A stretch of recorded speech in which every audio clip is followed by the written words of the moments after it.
한때 윈이라고 하는 이름의 형제가 쓴 하늘에 속한 사람이라는 그런 책이 뜨거운 화제가 된 적이 있습니다. 이 책은 2003년 영국 기독교 출판 박람회에서 올해의 책으로 선정이 됐고요. 2004년도에는 영국 기독교 출판상을 수상했습니다. 한국에서는 2004년 7월 초판이 발행돼서 54세를 거듭할 만큼 그렇게 폭발적인 사랑을 받았습니다. 2000년 상반기 한국 기독교 출판협회 종합 베스트셀러 1위를 차지했고요. 온라인 서평 사이트에서 크리스찬 북 뉴스의 올해의 책으로 선정되기도 했습니다. 윈 형제는 16살 때 1974년 부친의 기적적인 그 암 치료로 말미암아서 예수님을 영접하고 복음 전도자의 길을 걷기 시작한 것으로 알려져 있습니다. 그는 중국 정부 소속의 삼자교회라고 있는데요. 이 교회를 부정했기 때문에 중국 정부에 한 30여 차례 이상 불려가가지고 체포돼서 고문을 받았습니다. 자신의 본명과 거주지를 묻는 중국 공안들에게 이 신문이 얼마나 힘들고 또 괴롭습니까? 어디 사느냐고 물으니까 자꾸 대답하기를 나는 하늘에 속한 사람이다. 그렇게 대답을 해가지고 별명이 하늘에 속한 사람 이렇게 붙게 되었답니다. 그는 말로 표현할 수 없는 혹독한 고문 속에서 면해왔던 그 가족들마저도 자기 자식인지 못 알아볼 정도로 그렇게 몸이 망가졌고요. 97년 9월 기적적으로 중국을 탈출해가지고 독일에 망명을 하게 됐어요. 그리고 중국에서의 삶, 또 지하 교회의 현실, 감옥에서 개인적으로 경험했던 그 하나님, 이것들을 엮어서 하늘에 속한 사람이라는 책을 저술하게 되었습니다.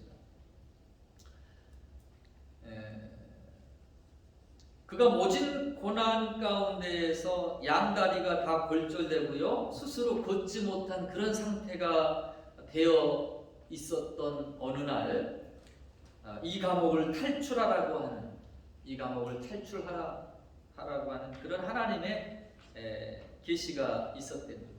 그래서 1997년 5월 5일 아침 8시경 이 위는 자기 아픈 다리를 끌고요, 3층 감옥에서 철장문을 3개를 통과합니다. 문마다 간수들이 지키고 있었는데 이상하게 그를 보지 못하고 앉아 있었다라고 합니다. 마당을 지날 때는 30명의 간수들이 있었는데 아무도 그를 보고 말을 거는 사람이 없었습니다. 감옥 정문까지 열려 있었습니다. 나중에 깨달은 일이지만 그토록 고통스러웠던 이 다리의 골절상은 언제 다 나았는지 깨끗하게 나아 있었다라고 합니다. 3층 감옥에서 그의 탈출을 지켜보고 있었던 제수들은 훗날 증언하기를 윈이 감옥 마당을 지나가는데 수많은 간수들이 있었음에도 불구하고 그들의 눈에는 아무것도 보이지 않은 것처럼 아무것도 그렇게 보이지 않는 것 같았다라고 이야기합니다. 이렇게 이 윈이 독일로 탈출을 하게 되고요. 독일 정부에서 그를 난민으로 인정해 여권 발급을 해주고 이제 그는 목사가 돼서 지금은 세계를 다니며 복음을 증거하는 사역을 하고 있습니다.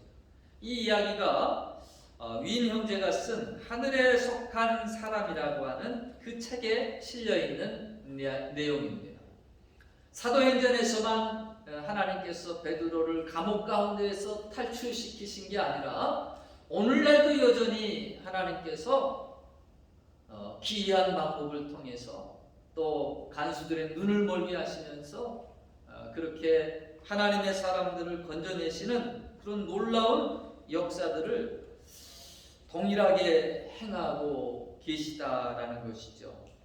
우리가 알기로는 중국은 공산국가 아닙니까? 기독교가 말살된 걸로 그렇게 생각하는데, 그럼에도 불구하고 모진 핍박을 견디면서 이 하나님을 숨어서 이렇게 섬기는 성도들이 참 많다는 것입니다. 형식상으로 중국에도 삼자교회라고 공산당 국가 정부에서 이렇게 세우는 교회가 있기는 합니다만, 신의 존재를 부정하는 이 공산당의 지시를 따르는 교회, 이게 형식상 모양만 교회이지요. 성경적인 교회라고 할 수가 없습니다. 근데 이 중국에 지하교회가 있어요. 비밀리에 숨어서 예배하는 그들이 가정교회라고 불리는, 초창기 초대교회에서도 사실은 가정교회가 대부분이었습니다. 그런 모습으로 하나님을 섬기는 이들이 있어요. 이들이 발각되면 감옥에 끌려가서 모진 고난을 겪습니다. 그럼에도 불구하고 계속해서 복음은 생명력이 있고 운동력이 있어서 2001월 가정교회 연합회의 보고에 따르면 구수차가 5,800만 명에 이른다라고 합니다. 아무리 인간이 그렇게 종교를 탄압하고 또 성경을 불사르고 하나님을 대적하는 일들을 하지만 하나님은 그 가운데서도 일하시며 하나님의 백성들을 부르시고 또 우리 가운데 역사하고 계시다라는 것입니다. 여러분, 오늘 이 본문은 우리가 기도의 파수꾼이 되어 하나님으로 하여금 일하시도록 할 것을 도전하고 있습니다. 우리의 기도가 하나님의 일하심을 이끌어낸다라고 하는 것입니다. 기도에 대한 표현들이 여러 가지가 있는데요. 기도는 하나님과의 대화이다. 가장 많이 사용되는 표현 같습니다.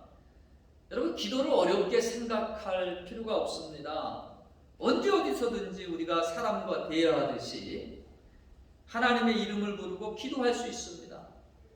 주님께서 내 이름으로 구하라, 내가 하늘에서 듣고 시행하리라, 그 주님의 말씀처럼 우리가 기도가 끝난 다음에 In Jesus' name we pray, 예수님의 이름으로 기도합니다. 그렇게 기도를 마치고 있습니다. 하나님 앞에 그리스도의 의의 옷을 입고 나가듯이 기도로 예수님의 이름으로 우리는 하나님 앞에 나아갑니다. 우리 하나님은요, 그의 자녀들과 소통하기를 기뻐하셔요. 삶 속에서 하나님과 대화하며 사는 것, 저는 그것이 하나님과의 동행의 첫걸음이라고 생각합니다.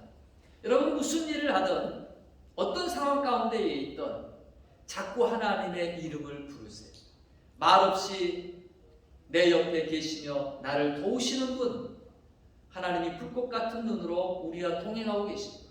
주의 이름을 부를 때에 언제든지 달려와 우리를 돕기를 원하시는 분, 그 하나님의 이름을 자주 부르세요. 그 하나님의 지혜를 구하세요. 그 하나님과 대화하며 한 걸음 한 걸음 인생의 걸음을 떼시기를 바랍니다. 아멘. 우리 하나님은 그렇게 우리와 대화하기를 기뻐하시는 분이시다라는 것입니다. 비록 하나님은 영이시기에 특별히 자기 자신을 드러내시는 하나님의 현현이 아니고서는 우리의 눈으로 보이지 않지만 모든 대화에 말없이 들어주시는 분이십니다. 여러분, 기도 가운데 그분을 만나고 그분과 소통하실 수 있기를 바랍니다. 또 기도는 뭐라고 그럽니까? 호흡이라는 말을 많이 사용합니다. 데살로니가전서에 너희를 향하신 하나님의 뜻이니라 말씀하시면서 5장 17절에 보니까 쉬지 말고 기도하라 라고 그렇게 권면합니다. 호흡하지 않으면 어떻게 됩니까? 호흡하지 않으면 점점 답답해지죠. 그리고 죽게 됩니다. 마찬가지로 매 순간 늘 쉬지 않고 기도할 것을 그렇게 강조한 부분입니다. 저는 한 가지 표현을 더 한다면요, 이 기도는 피와 같다라고 그렇게 말하고 싶습니다. 그 노아 홍수 이후에 하나님께서 우리에게 고기를 양식으로 주셨는데요, 하나님께서 금하신 게 있어요. 피채 먹지 말라라고 그렇게 말씀하십니다. 왜 그런가 하면 피는 생명이기 때문이다라고 이야기를 하셔요. 여러분, 폐로 숨을 쉬지만 폐를 통해서, 호흡을 통해서 우리가 산소를 얻지만 우리 기관의 구석구석 이 피를 통해 가지고 이 산소를 배급합니다. 피를 통해서 산소도 영양분도 그리고 또 노폐물도 처리를 합니다. 이 순환, 서큘레이션, 이 피의 서큘레이션이 원활해야 우리의 몸들이, 우리의 세포가 숨쉬게 되고 또 신선함을, 이렇게 활력을 유지할 수가 있습니다. 그렇지 않으면 이 혈액의 공급이 멈춰버리면 괴사가 일어나요. 저희 아버님이 2년 전에 소천하셨는데 보니까 다리가 불편하시니까 많이 안 움직이시는 거예요. 자꾸 누워있는 시간이 많고, 그러다가 보니까 다리에 힘줄이, 그 혈액순환이 잘 이루어지지 않아가지고 제일 처음에는 조그마한 점처럼, 반점처럼 그 크기가 상당히 작았어요. 병원을 좀 늦게 갔는데 그게 바로 피가 통하지 않으니까 괴사가 시작이 된 거예요. 근데 이 반응의 속도가, 번지는 속도가 너무 빠른 겁니다. 발목을 절단해야 된다라고 그러더니 무릎이까지 절단해야 된다고 그러고, 또 더 큰 병원으로 수술을 위해서 이전하는 동안에 이제는 골반이까지 잘라내도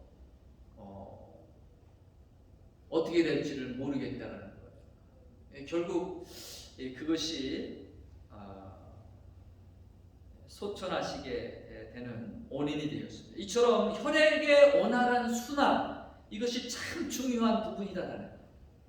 저는 기도가, 교회의 이 중보의 기도가 혈액 순환과 같이 우리의 숨통을 트이게 하고 막힌 것을 뚫어주고 산소를 공급해주고 영양분을 공급해주고 우리의 죄악들을 또한 노폐물들을 이렇게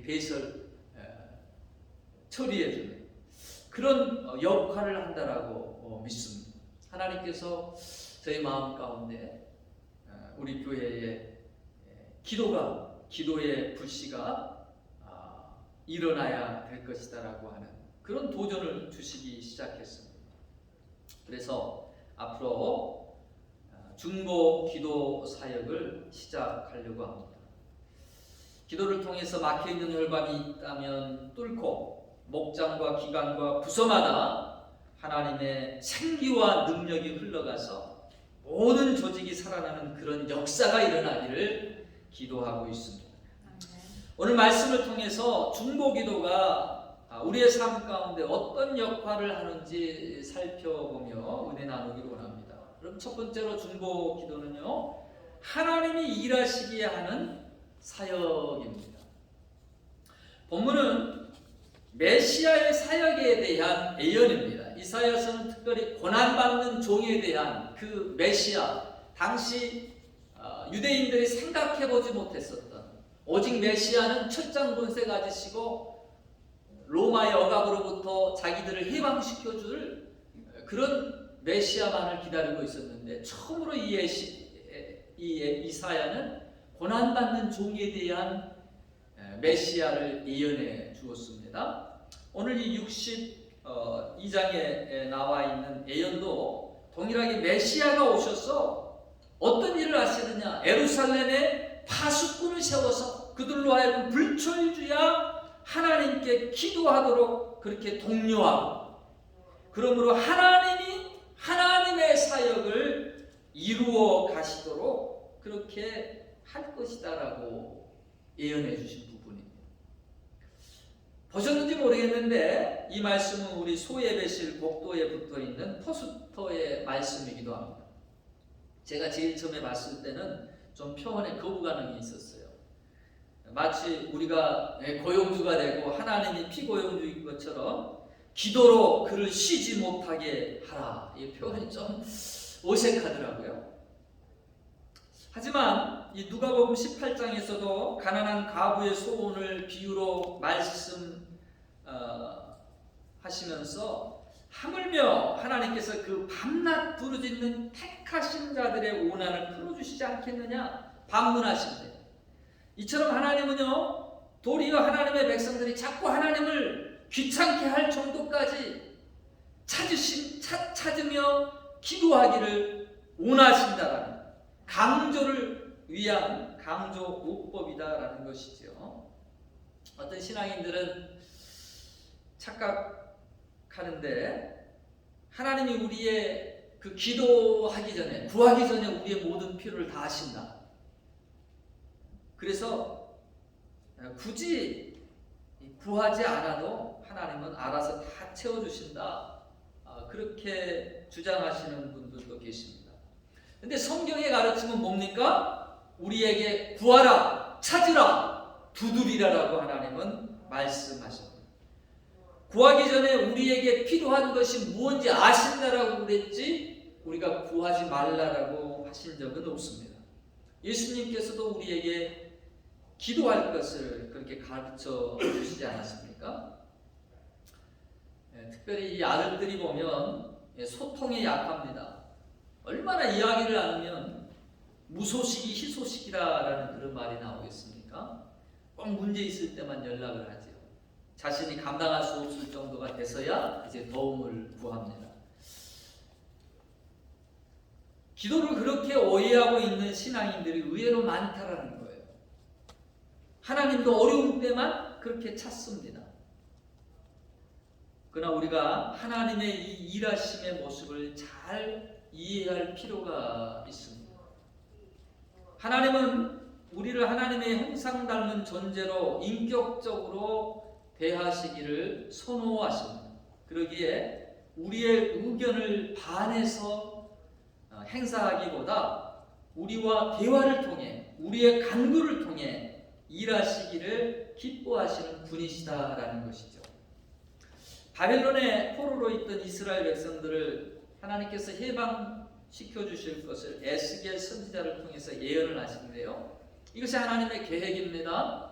근데 하나님이 뭐라고 말씀하시느냐? 에스겔서 36장 37절에 나 주 여호와가 말하노라 그래도 이스라엘 족속이 이와 같이 자기들에게 이루어 주시기를 내게 구하여야 할지니라 그렇게 말씀하셔요. 우리의 의지가 담긴 의사 표시를 하나님이 원하신다라는 것입니다. 도리어 구하지 않으면 하나님이 일하지 않으십니다. 야고보서 4장 7절에 너희가 욕심을 내어도 얻지 못하고 살인하며 시기하여도 능히 취하지 못하나니 너희가 다투고 싸우는도다. 너희가 얻지 못하면 구하지 아니하니요. 우리가 얻지 못하니 구하지 아니함 때문이다라고 그렇게 말씀하고 계세요. 그래서 여러분 우리의 기도가 중요한 거예요. 예수님은 기도를 우리에게 주신 특권이라고 그렇게 말씀하십니다. 마태복음서 16장 19절에 내가 천국 열쇠를 내게 주노니 내가 땅에서 무엇이든지 매면 하늘에서도 매일 것이요 내가 땅에서 무엇이든지 풀면 하늘에서도 풀리리라. 천국의 열쇠라는 거예요. 기도가 내가 열기도 하고 닫을 수도 있다라는 거예요. 여러분 기도는 우리의 권세요 특권입니다. 하나님이 나의 기도를 통해 일하시기를 기뻐하시고 하나님이 나와 함께 동역하시며 이게 얼마나 큰 영광이고 특권이고 또한 권세입니까? 구하지 않고 아무것도 얻지 못하는 자 되지 마시고 우리의 중보 기도를 통해서 하나님이 일하시도록 그렇게 열심을 내시기를 주의 이름으로 축원합니다. 아멘. 두 번째로 중보기도는 하나님의 능력이 임하는 사역입니다. 저는 이 중보기도의 능력을 믿습니다.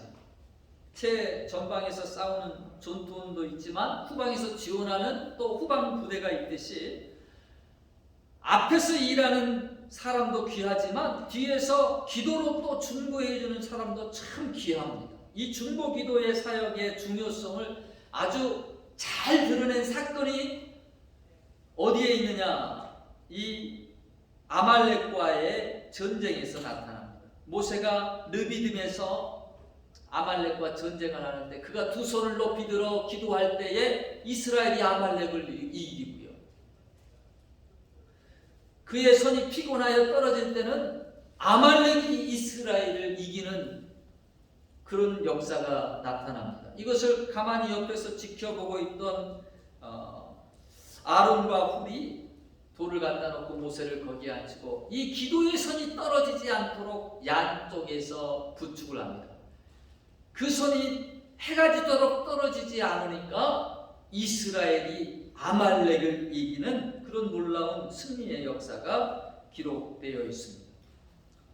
여러분, 하나님이 도우실 때에 우리의 일에 형통함이 있는 줄로 믿습니다. 아멘. 내 능력, 여러분 극대치로 끌어올리고 가진 또 10분 각자의 능력을 발휘해가지고 협력해서 우리의 능력을 또 업그레이드 시킬 수 있지만 그러나 한계치가 있다는 거예요. 리밋이 있어요. 그러나 하나님의 능력은 여러분 무한대인 줄로 믿습니다. 그 하나님의 능력으로 우리가 이 땅 가운데 살아가야 될 줄로 믿습니다. 이 하나님의 능력, 누가복음 9장에 보면은요, 귀신 들린 어린아이를 고쳐달라고 나오는 아버지가 등장을 합니다. 할 수 있거든. 내 아들을 살려주십시오. 제가 불에도 물에도 자꾸 귀신이 거기다 던진다라는 거예요. 예수님께서 하시는 말씀이 할 수 있거든이 무슨 말이냐? 믿는 자에게는 능치 못함이 없느니라.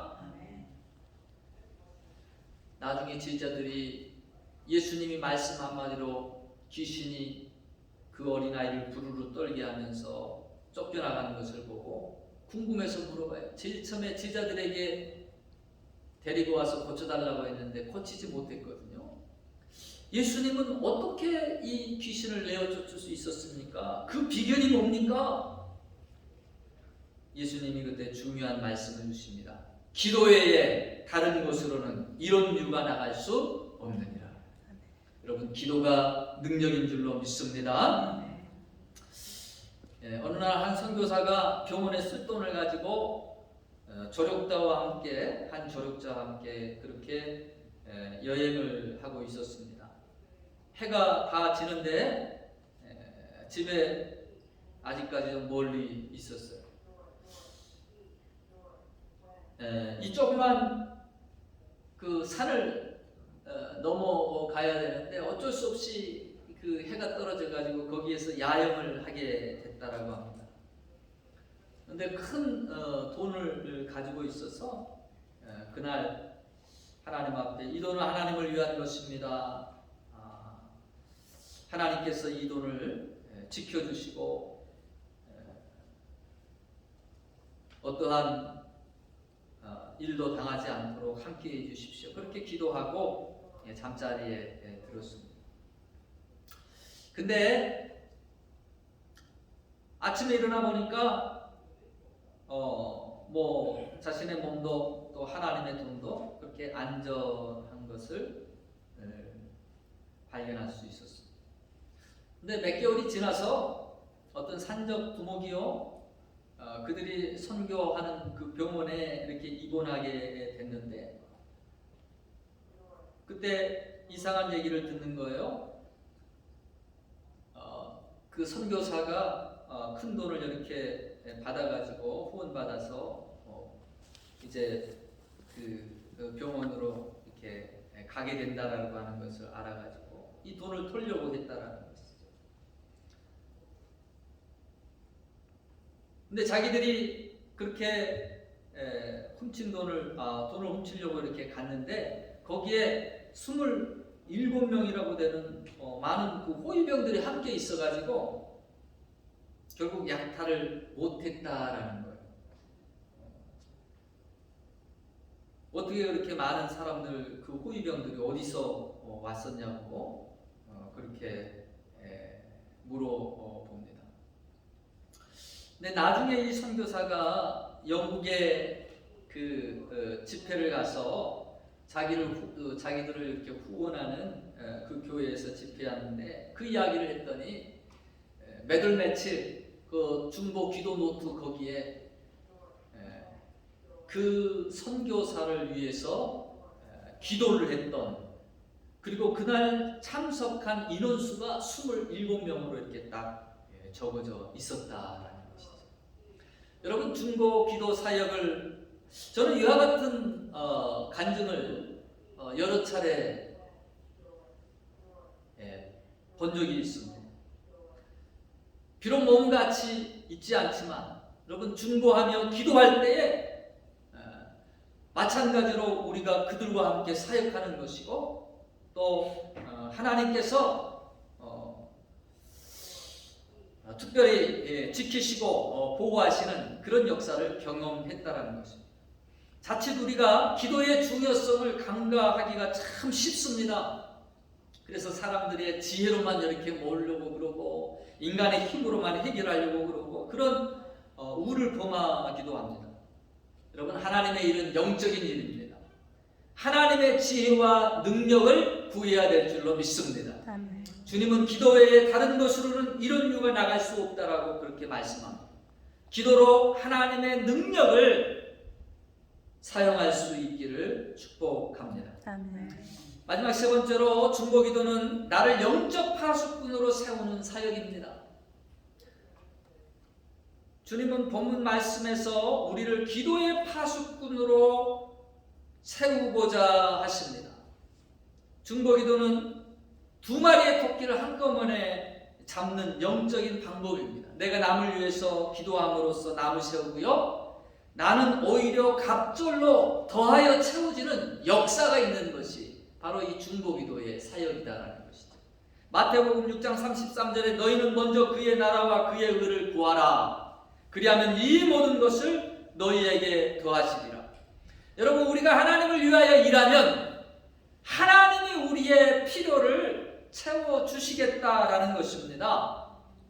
창세기 20장에 보면은요, 아브라함이 똑같은 실수를 두 번째 저지르는 장면이 나옵니다. 자기 아내 사라를 얼마나 이뻤던지 자꾸 사람들이 자기 아내를 이렇게 자기 죽이고 뺏어갈까봐 아브라함이 내 여동생이다 그렇게 속였거든요. 한 번도 아니고 두 번입니다. 애굽에서도 그랬고 여기서도 또 사실 뭐 거짓말은 아닙니다. 이복 동생이기 때문에, 여동생이기 때문에 거짓말은 아니지만 이 아말렉 왕이 이 사라를 나에게 달라, 그리고는 또 데리고 가는 거예요. 아무 소리 못하고 아내를 뺏길 판입니다.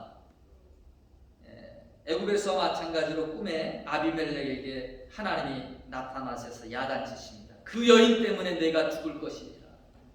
그 여인은 임자가 있는 사람이다. 창세기 20장 7절에 하나님이 하시는 말씀 가운데 보면 이제 그 사람의 아내를 돌려보내라. 그는 선지자라. 그가 너를 위하여 기도하려니 내가 살려니와 내가 돌려보내지 아니하면 너와 내게 속한 자가 다 반드시 죽을 줄 알지니라. 여기서 저는 하나님께서 이 아브라함을 어떻게 부르시느냐, 선지자라고 부르셔요. 성경에 선지자라는 단어가 처음으로 등장하고 있거든요. 선지자. 왜 하나님께서 이 아브라함을 선지자라고 그렇게 말씀하셨어요?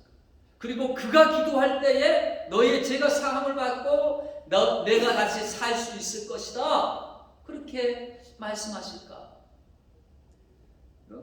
바로 앞에 18장에 보면은요, 이 아브라함이 소돔과 고모라 성의 의인을 위하여 중보하는 장면이 나옵니다. 끈질기게 무례를 무릅쓰고 중보기도 합니다. 만약 하나님 그곳에 50명이 있으면 그 50의 의인을 위하여 그 성을 멸하지 않겠습니까? 내가 50을 인하여 멸하지 않겠습니까? 만약 45명이라면, 만약 40명이면, 30명이면 마지막으로 묻겠습니다. 내 주여 노하지 마옵소서. 10명이면 어떻게 하겠습니까? 그 10사람을 인하여 내가 그 성을 멸하지 아니하리라. 6번이나 그렇게 강구를 하거든요. 하나님의 그 모습을 저는 기뻐 받으셨다라고 생각합니다. 자기 자신을 위하여 기도하는 것이 아니라 어찌 보면 멸망받을 그 소돔과 고모라 성, 죄로 가득한 그 성이지만 그들 가운데 있는 영혼들을 위하여 기도하고 있는 이 아브라함의 기도, 하나님이 기뻐 받으신 것 같아요.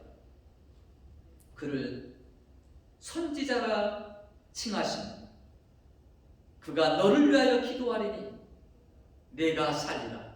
그 기도에 뭐라 그럴까요? 권세를 더해 주셨다라는 것입니다. 여러분, 우리가 기도할 때, 중보기도할 때 우리의 기도가 대부분 나 자신의 문제에만 국한될 때가 너무 많아요. 근데 믿음이 또 신앙의 연륜이 더해가면서 점점 여러분 이 기도의 폭이 내 주변으로 확산되어야 될 줄로 믿습니다. 특별히 이 기도가 하나님의 사역, 하나님의 일에 여러분 많이 투자되시기를 축원합니다. 아멘. 왜냐하면 여러분 하나님께서 하나님의 일을 우리가 감당할 때에 하나님이 우리의 일을 감당해 주십니다. 내가 하나님을 위하여 일하기 시작할 때 하나님이 나를 위하여 일하기 시작한다라는 것입니다.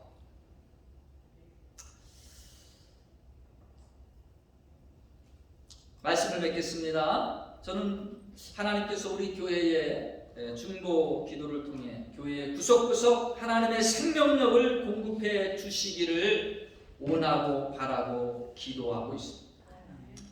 그래서 교회의 중보 기도 사역을 시작합니다. 먼저 중보 기도실 카톡을 오픈하고자 합니다. 장소와 시간에 구애되지 않게 누구나 언제든지 들어와서 체크인하시고 중보 기도에 동참해 주실 것을 호소합니다. 또한 교회에 본인이 가능한 시간에 오셔서 크라이룸에 저기를 중보 기도실로 삼고자 합니다. 각자 시간을 정하시고 이 중보 기도에 헌신해 주시기를 바랍니다. 이 중보 기도의 사역을 통해서 여러분의 삶과 또한 교회에 하나님의 생기가, 하나님의 생명력이 그렇게 공급되어지기를 소망합니다. 저는 이 기도를 통해서 우리 교회가 더 새로워지고 하나님의 놀라운 역사들이 일어날 것을 기대하고 있습니다. 바라보고 있습니다. 사랑하는 성도 여러분, 하나님의 관심을 나의 관심으로 삼으시기를 축원합니다. 하나님의 목적을 내 삶의 목적으로 삼으시기를 바랍니다. 이것이 신앙의 지혜입니다. 내가 하나님을 위하여 일할 때 하나님이 나를 위하여 일하시기 때문입니다. 중보기도 사역을 통해서 이와 같은 하나님이 우리를 위하여 일하시는 그 놀라운 축복들 저와 여러분 다 함께 누리실 수 있게 되기를 주의 이름으로 축원합니다. 아멘.